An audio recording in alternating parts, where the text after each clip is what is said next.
A body in balance. Traditional Chinese medicine. In context. Before 2697 BC. As legend has it, Huangdi, the Yellow Emperor, begins his reign and founds traditional Chinese medicine. 1700 to 1100 BC. Oracle bones from the Shang dynasty describe diseases, wine as a medicine, and surgical knives and needles. Circa 1600 BC. Shang officer Ye Yin invents decoction, boiling ingredients in water as spirits to create purified, concentrated medicine. After 113, 4 gold and 5 silver acupuncture needles, the eldest known, are buried in the tomb of Prince Liu Shang, which was rediscovered in 1968. 2nd century, Hua Tuo pioneers an early anesthetic, new surgical techniques, and exercises based on the movements of the tiger, deer, bear, ape, and crane.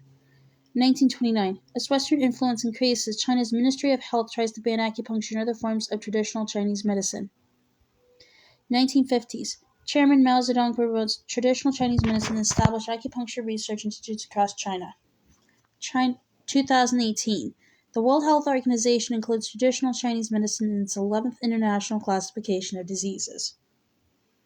The foundational text of traditional Chinese medicine is the Huangdi Neijing, the Yellow Emperor's classic of internal medicine. It was written around 300 BC during the Warring States period before China was unified under a single emperor, but it includes earlier ideas such as the diagnostic methods of legendary physician Bian Chao, described in his Nanjing, Classic of Difficulties. The core principles of traditional Chinese medicine are far older. They are attributed to 3 mythical emperors. Emperor Fuji created the Banghua, 8 symbols that represent the fundamental components of reality: heaven, earth, fire, water, wind, thunder, mountain, and lake. Each symbol is made up of 3 lines that are either broken or unbroken, yin or yang. Shennong, the Red Emperor, discovered which plants had medicinal uses and which were toxic. Huangdi, the Yellow Emperor, invented acupuncture and was taught by the gods how to mix magical healing powders and use the pulse for diagnosis. Whatever their origins, yin and yang, the universal concept in which Chinese medical philosophy is based, examination and diagnosis, the procedure for healing, and acupuncture nerves, the means of healing, are the essence of traditional Chinese medicine brought together in the Huangdi Neijing. Its text takes the form of discussions between the Yellow Emperor and his ministers. Huangdi asks questions about medical problems, and his advisors reply, setting out the core tenets of Chinese medical knowledge. If the authentic qi flows easily, how could illness arise? Huangdi Neijing. The key principles. The Huangdi Neijing describes the oppositions of yin and yang, the 5 elements: fire, wood, water, metal, and earth, and the qi, the energy that flows along channels of the body, sustaining life. The text also sets out diagnostic procedures such as taking the pulse or looking at the patient's tongue, as well as treatments including acupuncture, the prescription of herbs, massage, diets, and physical exercise. The concept of balance between yin and yang is key. They are seen as opposed yet complementary forces that govern different aspects of the body and manifest their influences in different ways. Yin is cool, dark, passive, feminine, and most akin to water, while yang is hot, bright, active, and masculine with a kinship to fire. An imbalance between them causes disease. Each of the major internal organs is influenced by the yin and yang. The yin organs, the heart, spleen, lungs, kidney, liver, and pericardium, a thin sac around the heart, are seen as solid, with functions that include regulating and storing key substances such as blood and qi.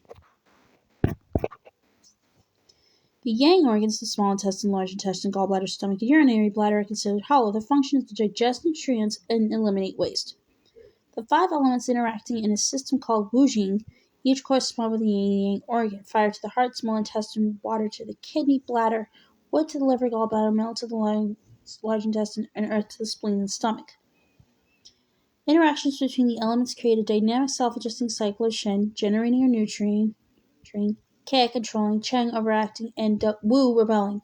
The vital force qi passes through the meridians, animating the organs. Taken in food and air replenishes qi. Without it, the body will die, and where it is deficient, the body will sicken.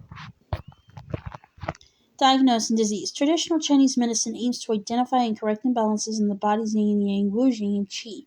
A deficit of yin, for example, minus periods, insomnia, night sweats, or a rapid pulse, while a lack of yang causes cold limbs, a pale tongue, or a sluggish pulse.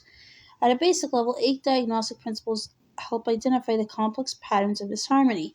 The first 2 principles are yin and yang, which help define the 6 other principles: deficiency, cold, exterior, excess heat, and exterior. A physician can further diagnose the cause of external disorders according to his 6 excesses: wind, coldness, summer heat, dampness, dryness, and fire that are allied to the elements. Internal problems are related to 7 emotions: anger, happiness, thoughtfulness, sadness, fear, surprise, and anxiety. In the 4th century before Christ, Ban Chao's Nanjing set out 4 key stages of diagnosis: observing a patient, listening especially to the face and tongue, listening to the voice and internal sounds, and smelling the breath and body odors, asking the patient about symptoms, and taking the pulse. In the late 3rd century, Wang Shu wrote the Manjing Pulse Classic, explaining why the pulse should be taken on the wrist, at the tongue close to the hand, the guansli stub the arm. Taking a reading on the right wrist, he advised, was best for measuring yin and the left for yang. To gauge the health of different organs, he recommended taking toe pulse measurements, first by pressing lightly, then more heavily at each pulse point. In traditional Chinese medicine, every diagnosis is tailored to the individual patient, as reflected in the saying Yang Bin Tong Ji, or Tong Bin Yi Ji, different diseases, the same treatment, the same disease, different treatments. In other words, people with different symptoms may require the same treatment, while treatments for those with similar symptoms may differ. The skipping pulse is a pulse coming and going with occasional interruption. Wang Shuhi. A cure by needles. The aim of acupuncture is to correct the body's imbalances by inserting the needles into the skin at key points to direct the flow of qi along the body's 12 principal meridians and a host of minor ones. These points may be at some distance from the area where the problem appears. To remedy pain in the lower back, for instance, the acupuncture points are located on the hand. The first key test, listing 349 points, was a systematic classic of acupuncture in Max Sebastian, written around 260 by Huang Fumi and revised around 630 CE by Zhen Chuan. By 1030, there were 657 points set up by Wang Weiyi, a renowned acupuncturist who made life-size bronze models to illustrate the location of the points. Kneeling on Moxa, cure the corpse that is numb, unconscious. Bian Chao. Moxibustion. A further key component of Chinese medicine is moxibustion, burning the herb mugwort moxa on or very near the surface of the skin to stimulate qi. As with acupuncture, herbal medicine, dietary rules, and other treatments were all refined during the first millennium. Leading Han Dynasty physician Zhang Zhongjing wrote about diet and typhoid, but is best known for Shanghai Bing Lun, treatise on fevers and other diseases. His contemporary Ha Tuo is considered to be China's first anesthetist. To use a powder called malfeasance, thought to have contained opium, cannabis, and small quantities of toxic herb, which was dissolved in water and given to patients before surgery. With the advent of European medicine, introduced by Jesuit missionaries in the late 16th century, Imperial China increasingly viewed acupuncture as mere superstition, and herbal treatments became the local chief therapeutic tool of Chinese doctors. Physician Li Zhizben's 53-volume Bencao Gengmu Compendium of Materia Medica of 1,576 lists 1,892 herbs and more than 11,000 combinations of herbs to prescribe for specific diseases. Walking on 2 legs. As Western influence increased in the 19th century, traditional Chinese medicine was criticized for its perceived lack of scientific basis. It underwent a revival after the establishment of the People's Republic in 1949, partly because the new communist government pledged to provide wider health care to a population of over 500 million, for whom there were only 15,000 physicians trained in Western medicine. The combination of modern and traditional medicine became known as the walking on 2 legs policy.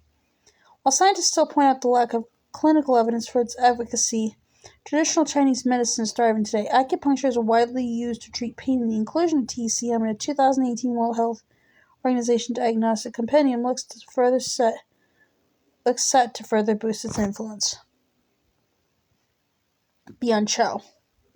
Born in the 5th century, Bian Chao is the first Chinese physician of whom anything is known, largely thanks to biography written some 300 years after his death by historian Sima Chen. The story goes that the mysterious figure gave the young Chao a book of medical secrets and a bunch of herbs and disappeared. After taking the herbs in the solution for 30 days, Ben Chao could see through the human body to diagnose the disease. As Banchak traveled across the country treating disorders and performing surgeries, Frida was a gifted healer grew. Among the many near-miraculous cures was that of Zhao Jianzi, chief minister of the kingdom of Jin, whom Banchao revived by using acupuncture after he had fallen into a coma and was believed dead. In 310, Yuan Shao was assassinated by a rival, Li Mi, a royal medical officer.